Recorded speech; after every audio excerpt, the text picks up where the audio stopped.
Hello noise lovers, कैसे हैं आप सभी। दोस्तों, मैं आ गया हूँ आज फिर एक नई इन्फॉर्मेटिव वीडियो लेकर।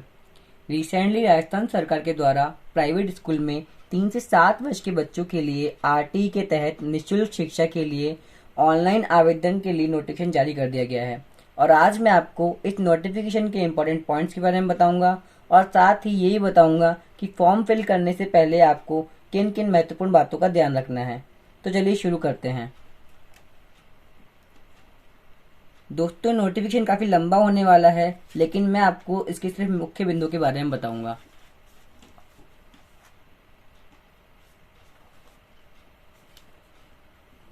सबसे पहले पॉइंट नंबर 2, प्रवेश के लिए पात्रता। बालक गैर सरकारी विद्यालय के आसपास के परिक्षेत्र में निवास करने वाला होना चाहिए। इसका मतलब यह है कि आपको सिर्फ उन्हीं विद्यालयों के लिए आवेदन करना है जो आपके वार्ड और ग्राम में आते हों। दूसरा, दुर्बल वर्ग या असुविधाग्रस्त समूह से संबंधित होना चाहिए। दुर्बल वर्ग में ऐसे पेरेंट्स आते हैं जिनकी वार्षिक आय 2.5 लाख रुपए तक या उससे कम हो, और असुविधाग्रस्त में ऐसे लोग आते हैं जो अनुसूचित जाति के बालक हो, अनुसूचित जनजाति के बालक हो, अनाथ हो, HIV कैंसर से प्रभावित या किसी अन्य बीमारी से प्रभावित हो, युद्ध विधवा के बालक हो, निशक्त बालक या जिन्हें कोई बेंचमार्क डिसेबिलिटी हो, और पिछड़ा वर्ग या अन्य पिछड़ा वर्ग OBC से संबंधित हो। 2.3, प्रवेश के लिए कक्षा अनुरूप आयु संबंधित पात्रता। दोस्तों, आपके बच्चे को एडमिशन उसकी उम्र के हिसाब से अपने आप मिल जाएगा। जैसा कि यहाँ पे लिखा हुआ है कि 3 वर्ष से या उससे अधिक परंतु 4 वर्ष से कम बच्चों के लिए प्री प्राइमरी 3+ में एडमिशन मिलेगा। 3 वर्ष 6 माह या उससे अधिक परंतु 5 वर्ष से कम के बच्चों के लिए प्री प्राइमरी 4+ में एडमिशन मिलेगा। 4 वर्ष 6 माह या उससे अधिक परंतु 6 वर्ष से कम के बच्चों के लिए प्री प्राइमरी 5th+ में एडमिशन मिलेगा। 5 वर्ष या उससे अधिक परंतु 7 वर्ष से कम बच्चों को फर्स्ट में एडमिशन मिलेगा। दोस्तों, इसके अलावा आपको ये बात ध्यान रखनी है कि विद्यालय में प्रवेश हेतु बालक बालिका की न्यूनतम व अधिकतम आयु इस वर्ष 31 मार्च 2023 को पूर्ण रूप होनी चाहिए। इसका मतलब ये है कि दोस्तों कि आपके बच्चे की जो आयु काउंट होगी, जो उसकी उम्र काउंट होगी, वो 31 मार्च 2023 के अकॉर्डिंग ही काउंट होगी। 2.4, निःशुल्क प्रवेश हेतु निवास प्रमाण पत्र। बालक अभिभावक के निवास के संबंध में संबंधित तहसीलदार द्वारा जारी मूल निवास प्रमाण पत्र मान्य होगा। मतलब कि आपको निवास प्रमाण पत्र के लिए बालक का या बालिका या उसके अभिभावक का निवास प्रमाण पत्र जमा करवाना होगा। और अगर निवास प्रमाण पत्र नहीं है तो आप राशन कार्ड, आधार कार्ड, मतदाता पहचान पत्र, ड्राइविंग लाइसेंस, बिजली का बिल, पानी का बिल जमा करा सकते हैं। लेकिन दोस्तों, बिजली और पानी का बिल 6 माह से पुराना नहीं होना चाहिए। और दोस्तों, अगर आपका एड्रेस चेंज हुआ है तो आपको एक फॉर्म में वार्ड पंच, पार्षद, BLO, सरपंच के साइन के साथ राजपत्रित अधिकारी के साइन कर जमा करवाना होगा। 2.5 में है निःशुल्क प्रवेश हेतु दुर्बल वर्ग एवं असुविधाग्रस्त समूह से संबंधित प्रमाण पत्र। दुर्बल वर्ग एवं असुविधाग्रस्त समूह से संबंधित प्रमाण पत्र निर्धारित प्रारूप में सक्षम अधिकारी द्वारा जारी होना चाहिए। HIV या कैंसर से पीड़ित बालक अभिभावक के संबंध में किसी रजिस्टर्ड डायग्नोस्टिक केंद्र द्वारा दी गई रिपोर्ट मान्य होगी। 2.6 में है निःशुल्क प्रवेश हेतु आय के सबूत के लिए दस्तावेज। प्रवेश के लिए आयु के सबूत के लिए जन्म और मृत्यु रजिस्ट्रीकरण अधिनियम 1959 के अधीन बनाए गए नियमों के अधीन जारी किया गया जन्म प्रमाण पत्र मान्य होगा। यह प्रमाण पत्र उपलब्ध न होने की स्थिति में आप अस्पताल, सहायक नर्स, दाई, ANM रजिस्टर्ड अभिलेख, आंगनवाड़ी अभिलेख और आधार कार्ड दे सकते हैं। मतलब कि आपके पास जन्म प्रमाण पत्र होना ही चाहिए, और अगर ये नहीं है तो आप आधार कार्ड, आंगनवाड़ी अभिलेख वगैरह दे सकते हैं। इसमें लिखा हुआ है उक्त में से कोई भी दस्तावेज निःशुल्क प्रवेश हेतु आयु के सबूत के लिए मान्य होगा तथा दस्तावेज पर अंकित बालक की जन्म तिथि को ही अंतिम माना जाएगा। लेकिन दोस्तों, ये आपको ध्यान रखना है कि फिलहाल तो आप आधार कार्ड वगैरह दे सकते हैं, लेकिन जब आपका सत्यापन होगा स्कूल में तब आपको बर्थ सर्टिफिकेट जमा करवाना ही होगा। आप देख सकते हैं साफ साफ लिखा हुआ है, परंतु प्रवेश के उपरांत भौतिक सत्यापन से पूर्व बालक का जन्म प्रमाण पत्र बनवाकर विद्यालय में उपलब्ध करवाया जाना आवश्यक होगा। पॉइंट नंबर 3 में मैं आपको कुछ इंपॉर्टेंट डेट बताऊंगा। 29 मार्च 2023 से 10 अप्रैल 2023 तक आप इसके लिए आवेदन कर सकते हैं। 12 अप्रैल को इसके लिए लॉटरी निकलेगी। 12 अप्रैल से 20 अप्रैल तक अभिभावकों द्वारा ऑनलाइन रिपोर्टिंग की जाएगी। 12 अप्रैल से 28 अप्रैल तक विद्यालय द्वारा आवेदन पत्रों की जांच की जाएगी और उसके बाद 12 अप्रैल से 5 मई तक अगर आप में दस्तावेजों में कोई करेक्शन की आवश्यकता है तो उसका करेक्शन के लिए आपको डेट मिलेगी। 19 अप्रैल 2023 से 20 मई 2023 तक अगर आप रिक्वेस्ट किए जाने के बाद भी आपके दस्तावेजों में कोई करेक्शन नहीं हुआ है तो सीबीईओ इसे वेरीफाई करेगा, इसे चेक करेगा। 23 मई 2023 तक अगर आपके आवेदन वेरीफाई नहीं हुए हैं तो ये ऑटो वेरीफाई हो जाएंगे। इसके बाद 24 और 25 मई तक आपका जो आरटी सीट्स पर चयन किया जाएगा। इसके बाद पॉइंट नंबर 5 में है, विद्यालय द्वारा प्राप्त समस्त आवेदन पत्रों की जांच कर उन्हें सत्यापित किया जाएगा। दस्तावेजों में किसी प्रकार की त्रुटि पाए जाने पर विद्यालय द्वारा त्रुटि एवं दस्तावेज पर आक्षेप लगाया जाएगा, मतलब कि आप पर ऑब्जेक्शन दिया जाएगा। यह आक्षेप अभिभावक एवं सीबीईओ लॉगिन पर प्रदर्शित होगा। साथ ही अभिभावक के रजिस्टर्ड मोबाइल नंबर पर संदेश प्राप्त होगा। मतलब अगर आपके एप्लीकेशन में कोई ऑब्जेक्शन आता है तो आपके रजिस्टर्ड मोबाइल नंबर पर इस ऑब्जेक्शन का मैसेज आ जाएगा। अभिभावक द्वारा दस्तावेज को संशोधित कर 7 दिवस में अपलोड करना होगा। संशोधित दस्तावेज सीबीईओ द्वारा जांच किया जाएगा तथा दस्तावेज को सत्यापित रिजेक्ट किया जाएगा। मतलब यह है कि अगर आपके पास एसएमएस आया ऑब्जेक्शन का तो आपको 7 दिन के अंदर उस ऑब्जेक्शन को क्लियर करना होगा और वो ऑब्जेक्शन सीबीईओ द्वारा चेक किया जाएगा। अगर उसे लगा तो उसे सत्यापित नहीं वेरीफाई करेगा और वो चाहे तो उसे रिजेक्ट भी कर सकता है। जिन अभिभावकों द्वारा 7 दिवस में संशोधित दस्तावेज अपलोड नहीं किए जाएंगे उन आवेदनों की जांच हेतु रिक्वेस्ट सीबीईओ लॉगिन पर प्रदर्शित होगी। सीबीईओ द्वारा उक्त आवेदन में संलग्न दस्तावेजों की जांच कर आवेदन को सत्यापित रिजेक्ट किया जाएगा। विद्यालय स्तर पर किसी भी आवेदन को रिजेक्ट नहीं किया जाएगा। दोस्तों, इस बार ये एक नया पॉइंट है कि स्कूल के लेवल पर कोई भी आपका जो एप्लीकेशन रिजेक्ट नहीं कर सकते हैं। सिर्फ सीबीईओ को ही राइट है कि वो आपका एप्लीकेशन रिजेक्ट है वेरीफाई कर सकता है। शेष समस्त आवेदन जिन्हें विद्यालय द्वारा जांच नहीं किया गया है उन सभी बालकों के दस्तावेजों को विद्यालय द्वारा सत्यापन की अंतिम तिथि के पश्चात ऑटो वेरीफाई किया जाएगा। मतलब इसका ये मैंने आपको बताया कि कोई आना जैसे होता है कि आपके आवेदन वेरीफाई नहीं हो जाते हैं या डॉक्यूमेंट आप सबमिट नहीं कर पाते हैं तो एक टाइम के बाद वो अपने आप ही ऑटो वेरीफाई हो जाएंगे। सीबीओ द्वारा उक्त कार्य निर्धारित टाइम फ्रेम में अनिवार्य रूप से किया जाए। जिला शिक्षा अधिकारी प्रारंभिक माध्यमिक द्वारा इस कार्य की सतत मॉनिटरिंग की जाए। मतलब ये जिला शिक्षा अधिकारी और माध्यमिक शिक्षा द्वारा इसकी मॉनिटरिंग की जाएगी। पॉइंट नंबर 8 में है, बालक का चयन किसी भी विद्यालय में निःशुल्क बालक के रूप में हो जाता है। मतलब अगर उसका एडमिशन हो जाता है तो वह बालक अब किसी भी अन्य विद्यालय में प्रवेश हेतु प्रदर्शित नहीं होगा। दोस्तों, अब मैं आपको आवेदन की प्रक्रिया के बारे में कुछ महत्वपूर्ण बिंदु के बारे में बता देता हूँ। इसमें सबसे पहले हम पढ़ेंगे 4.1.3। सर्वप्रथम अभिभावक को private school web portal www.rajpsp.nic.in को एक्सेस कर बालक एवं स्वयं के संबंध में पात्रता संबंधी आवश्यक सूचनाएं प्रविष्ट करनी है। मतलब आपको जो फॉर्म भरना है वो आपको साइट पर जाके भरना है। आवेदन में बालक के आधार नंबर अथवा आधार पंजीयन नंबर जो 16 अंकों का नंबर होता है तथा मोबाइल नंबर प्रवेश करना आवश्यक है। इसमें आपको आधार कार्ड या आधार कार्ड की रसीद में जो नंबर होता है, एनरोलमेंट नंबर होता है और मोबाइल नंबर होता है, वो आपको डालना जरूरी है। ध्यान रहे वह बालक, दोस्तों ये चीज बहुत इंपॉर्टेंट है, ध्यान रहे वह बालक जो आरटीआई के तहत किसी विद्यालय में प्रवेश ले चुके हैं वह पुनः आवेदन नहीं कर सकेंगे। मतलब आपने एक बार अगर आरटीआई के तहत प्रवेश ले लिया है तो आप दोबारा आवेदन नहीं कर सकते। आवेदन के समय ही समस्त वांछित दस्तावेज अपलोड किए जाएंगे। इस हेतु आवेदन फॉर्म के साथ फोटो, बालक का आयु प्रमाण पत्र, अभिभावक का निवास स्थान संबंधी प्रमाण पत्र, अभिभावक का जाति संबंधी प्रमाण पत्र, बालक का आधार कार्ड, मतलब आपके जो भी डॉक्यूमेंट आपके लागू हो रहे हैं इसमें वो आपको हाथों हाथ फॉर्म भरते समय ही अपलोड करने हैं। 4.1.6 में है, अभिभावक एक बारी ऑनलाइन सूचनाएं प्रविष्ट कर अपने परिक्षेत्र के अधिकतम 5 इच्छित विद्यालयों का विकल्प अनुसार चयन कर सकता है। मतलब आप हद से हद मैक्सिमम 5 से 5 स्कूल का विद्यालय का चयन कर सकते हैं और आपको ध्यान रखना है कि आप सर्वप्रथम उस विद्यालय का चयन करें जिसमें वह प्रवेश का सर्वाधिक इच्छुक है। इसी प्रकार 5 विद्यालयों का चयन आपको करना है। 4.1.7 में है, आवेदनकर्ता द्वारा आवेदन क्रमांक के माध्यम से उनके आवेदन फॉर्म की ट्रैकिंग स्टेटस की जानकारी प्राप्त की जा सकती है। मतलब आवेदन करने के बाद आपको जो एक नंबर मिलेगा, आईडी मिलेगी, उसके माध्यम से आप ट्रैक कर सकते हैं।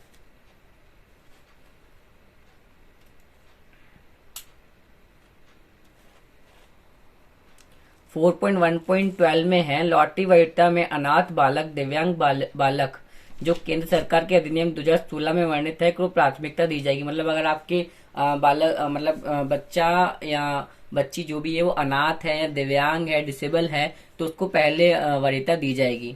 लॉटरी प्रक्रिया के पश्चात बालक द्वारा गैर सरकारी विद्यालय में रिपोर्टिंग की जाएगी। इस प्रक्रिया में बालक द्वारा पूर्व में किए गए विद्यालय चयन के क्रम को बदला जा सकेगा। मतलब लॉटरी निकलने के बाद आपको विद्यालय में रिपोर्ट करना होगा और आपने जो क्रम दिया है विद्यालय को कि 1 से 5 में जो क्रम दिया है आप उसको इस दौरान चेंज भी कर सकते हैं। जिन बालकों द्वारा रिपोर्टिंग नहीं की जाएगी उनके द्वारा पूर्व में भरे गए चयन क्रम को ही अंतिम मान लिया जाएगा। इस प्रकार कोई भी बालक रिपोर्टिंग से वंचित नहीं रहेगा। मतलब अगर ऐसा होता है कि आप रिपोर्टिंग नहीं कर पाते हैं किसी कारणवश, तो आपने जो 5 विद्यालयों का जो क्रम दिया है उन्हीं को अंतिम माना जाएगा और आपको उसी के अकॉर्डिंग रिपोर्टिंग वेरीफाई कर दिया जाएगा। विद्यालय द्वारा प्राप्त समस्त आवेदन पत्रों की जांच कर उन्हें सत्यापित किया जाएगा। दस्तावेजों में किसी प्रकार की त्रुटि पाए जाने पर विद्यालय द्वारा त्रुटि पूर्ण दस्तावेज पर आक्षेप लगाया जाएगा। दोस्तों ये पॉइंट मैं आपको पहले बता चुका हूँ कि अगर कोई ऑब्जेक्शन होता है तो आप जो स्कूल होगा वो आपको आपके आवेदन पर ऑब्जेक्शन दे देगा और आपके मोबाइल नंबर पर एसएमएस से आ जाएगा। आपको 7 दिन के अंदर आपको क्लियर करना पड़ेगा। 4.1.16 में है, विद्यालय में चयन होने के पश्चात बालक द्वारा हस्ताक्षरित आवेदन पत्र एवं अन्य सभी दस्तावेज की हार्ड कॉपी विद्यालय में अविलंब जमा करवाया जाना अनिवार्य होगा। इन्हीं आवेदन पत्र एवं दस्तावेजों का भौतिक सत्यापन के समय जांच दल को प्रस्तुत किया जा सकेगा। मतलब ये है कि आपका लॉटरी निकलने के बाद, आपका अलॉटमेंट होने के बाद आपको जो फिजिकल डॉक्यूमेंट के लिए जाना पड़ेगा और आपको डॉक्यूमेंट्स और उनकी हार्ड कॉपी, मतलब कि फोटो कॉपी के अलावा जो आपके ओरिजिनल डॉक्यूमेंट्स है वो भी आपको वहां जमा करवाने होंगे।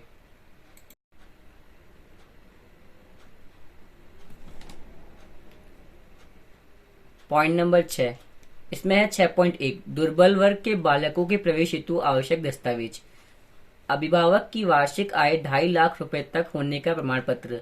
ये परिशिष्ट 6 अनुरूप निर्धारित प्रपत्र में, ये जो आपको डॉक्यूमेंट जो लिखा है ये इसके पीडीएफ के एंड में आपको मिल जाएगा। आपको इसको भर के 2 गजेटेड ऑफिसर के साइन के साथ नोटरी करवा के आपको जमा करवाना होगा। बालक अभिभावक का निवास संबंधित प्रमाण पत्र, जैसा कि मैंने बताया मूल निवास आधार कार्ड आप जमा करा सकते हैं। बालक की आयु संबंधित दस्तावेज, इसमें आप आधार कार्ड, बच्चे का आधार कार्ड, जन्म प्रमाण पत्र, जो भी आपके पास आप जमा करा सकते हैं। 6.2 में है असुविधाग्रस्त समूह के बालकों के प्रवेश हेतु आवश्यक दस्तावेज। बालक अभिभावक का अनुसूचित जाति प्रमाण पत्र अथवा बालक अभिभावक का अनुसूचित जनजाति प्रमाण पत्र अथवा अनाथ आश्रम द्वारा बालक के अनाथ होने की घोषणा अथवा HIV कैंसर से प्रभावित होने की रजिस्टर्ड डायग्नोस्टिक केंद्र की रिपोर्ट अथवा युद्ध विधवा के संबंध में जारी प्रमाण पत्र, इनमें से जो भी आप जिसके लिए भी आप एलिजिबल हो आप डॉक्यूमेंट जमा करा सकते हैं। बालक अभिभावक का निवास संबंधित प्रमाण पत्र, बालक का आयु संबंधित प्रमाण पत्र। आवेदन पत्रों के साथ संलग्न समस्त दस्तावेज लॉटरी दिनांक से पूर्व की तिथियों में जारी होना आवश्यक है। मतलब इसके अकॉर्डिंग जो आपके डॉक्यूमेंट्स बने हुए हैं वो लॉटरी दिनांक, लॉटरी निकलने के पहले के बने हुए होने चाहिए। लॉटरी दिनांक या उसके बाद की तिथियों में जारी दस्तावेज मान्य नहीं होंगे। गत सत्रों के वार्षिक आय के आधार पर प्रवेशित विद्यार्थियों के वर्तमान सत्र के लिए प्रस्तुत किए गए आय प्रमाण पत्र वर्तमान सत्र में प्रवेश हेतु निर्धारित अंतिम तिथि तक के मान्य होंगे। आपको जो इनकम सर्टिफिकेट आपको देना है वो आपको हर साल एडमिशन होने के बाद देने होंगे। अभिभावक द्वारा ऑनलाइन आवेदन के समय भरी गई जानकारियों से संबंधित दस्तावेज ही संलग्न करने हैं। ऑनलाइन आवेदन में एवं दस्तावेजों में उपलब्ध जानकारियों में भिन्न पाए जाने पर आवेदन पत्र को निरस्त किया जा सकेगा। निःशुल्क प्रवेश हेतु अभिभावक द्वारा अपलोड किए गए किसी भी दस्तावेज के अपूर्ण असत्य पाए जाने पर विद्यालय संबंधित बालक का प्रवेश उक्त निर्धारित ऑनलाइन प्रक्रिया के अनुसार निरस्त कर सकेगा। मतलब जो आपको डॉक्यूमेंट अपलोड करना है वो आपको बिल्कुल ध्यान से अपलोड करना है और आपको कोई भी इसमें गलत इन्फॉर्मेशन नहीं देनी है।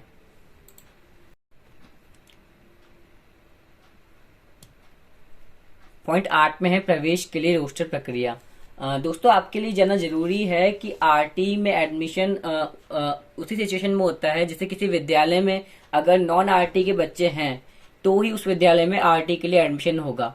जैसे मैं आपको एग्जांपल के तौर पर इसमें दिया गया, मैं आपको समझा देता हूँ कि जैसे किसी स्कूल में 40 नॉन आरटी के बच्चे हैं तो उसका 25% ही आरटी के बच्चों के लिए एडमिशन के लिए होगा। जैसे यहाँ 40 बच्चे हैं तो उसका दूसरा, पांचवा, नौवा, 13वां, 17वां, 21वीं सीट, 25वीं सीट, 29वीं सीट, 33वीं सीट, 37वीं सीट, ये सारी सीटें मिलाकर कुल 25%, यानी कि 40 में से कुल 10 सीटें आरटी वालों को मिलेंगी। और क्योंकि 30 सीटें नॉन आरटी की हैं, इसलिए ये 10 सीटें निर्धारित की गई हैं। 9वें पॉइंट में दिया गया है, यदि किसी विद्यालय में किसी एंट्री कक्षा में एक भी नॉन आरटीआई प्रवेश नहीं होता है तो उस विद्यालय में आरटीआई प्रवेश नहीं लिया जा सकेगा। जैसा कि मैंने आपको बता दिया कि अगर उस विद्यालय में नॉन आरटीआई यानी कि जो सशुल्क हैं, जो मतलब जिन विद्यार्थियों से फीस ली जाती है, तो वो विद्यार्थी नहीं होंगे तो वहां निःशुल्क प्रवेश भी नहीं दिया जा सकेगा। 10वें पॉइंट में लिखा हुआ है, गैर सरकारी विद्यालयों द्वारा पूर्व प्राथमिक कक्षाओं में लिए गए निःशुल्क प्रवेशित बालकों को कक्षा 1 में क्रमोन्नत होने के पश्चात राज्य सरकार द्वारा इनका पुनर्वितरण प्रारंभ किया जाएगा। सभी पूर्व प्राथमिक कक्षाओं में गैर सरकारी विद्यालय द्वारा उक्त निःशुल्क प्रवेशित बालकों को निःशुल्क शिक्षा प्रदान करना बाध्यकारी है।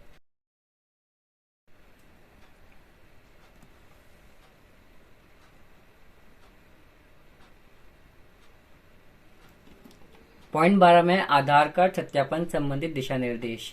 इसके अंतर्गत दोस्तों ये बोला गया है कि समस्त बालक बालिकाओं के आधार कार्ड की फोटोकॉपी अथवा आधार कार्ड हेतु नामांकन रसीद की फोटोकॉपी लिया जाना अनिवार्य है। मतलब अगर आपको आरटी के तहत एडमिशन लेना है तो आपको आधार कार्ड या आधार कार्ड की रसीद जरूर लगानी होगी। जिन बालक बालिकाओं के आधार कार्ड अथवा आधार कार्ड हेतु नामांकन की रसीद की फोटोकॉपी प्राप्त नहीं हुई है, उन बालक बालिकाओं को सत्यापित नहीं किया जाए, परंतु जिन बालक बालिकाओं के आधार कार्ड अथवा आधार नामांकन की रसीद फोटोकॉपी विद्यालय को शीघ्र प्राप्त होने की संभावना है, उन्हें अपात्र नहीं किया जाए। मतलब ऐसा है दोस्तों कि अगर आप आधार कार्ड या आधार कार्ड की रसीद जमा नहीं कराते तो आपको वेरीफाई नहीं किया जाएगा, लेकिन आपको टाइम दिया जाएगा उसके लिए कि आप जमा कराएं।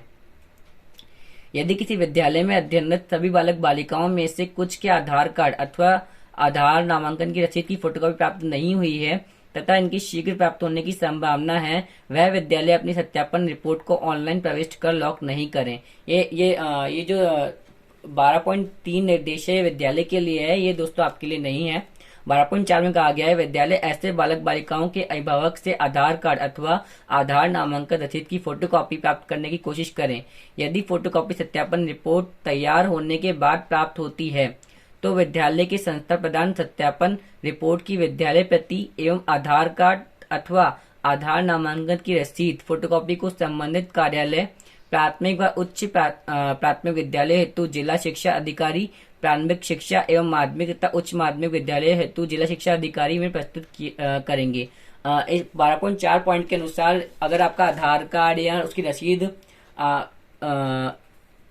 अलॉटमेंट के बाद मिलती है तो जो भी उसमें करेक्शन करना होगा उसके हिसाब से जो प्रिंसिपल होगा आपके स्कूल का वो अपने आप ही जिला शिक्षा अधिकारी, माध्यमिक शिक्षा अधिकारी के पास पहुंचा देगा। संबंधित कार्यालय में आरटीआई विभाग द्वारा आधार कार्ड अथवा आधार नामांकन रसीद की फोटोकॉपी का मिलान सत्यापन रिपोर्ट में बालक बालिका के विवरण से किया जाएगा तथा विवरण सत्यापित होने पर सभी फोटोकॉपी पर आरटीआई प्रभारी द्वारा हस्ताक्षर किए जाएंगे और इसके बाद जो आपका विवरण है वो आधार कार्ड से मैच किया जाएगा। कुल मिलाकर दोस्तों ये है कि आधार कार्ड बहुत जरूरी है आपके आरटीआई के एडमिशन के लिए। यदि किसी बालक बालिका के विद्यालय में उपलब्ध विवरण तथा बालक बालिका का नाम, पिता का नाम, माता का नाम, जन्म दिनांक या पता आधार कार्ड में दी गई सूचनाओं की तुलना में आंशिक रूप से भिन्न है तो इन बालक बालिकाओं के प्रवेश को निरस्त नहीं किया जाए। अगर आपके नाम में या विवरण में आपके पिता के नाम में, जन्म में कोई आधार कार्ड से मिसमैच हो रहा है तो आपका एडमिशन रोकन जाएगा, बस ये आपको करेक्शन करवाना होगा। इन बालक बालिकाओं के विवरण की आंशिक अशुद्धियों का आधार कार्ड के आधार पर बाद में सही कर दिया जाए, जैसा कि इसमें लिखा है कि आपको बाद में आधार कार्ड में सही करवाकर इन्हें ठीक करवाना पड़ेगा।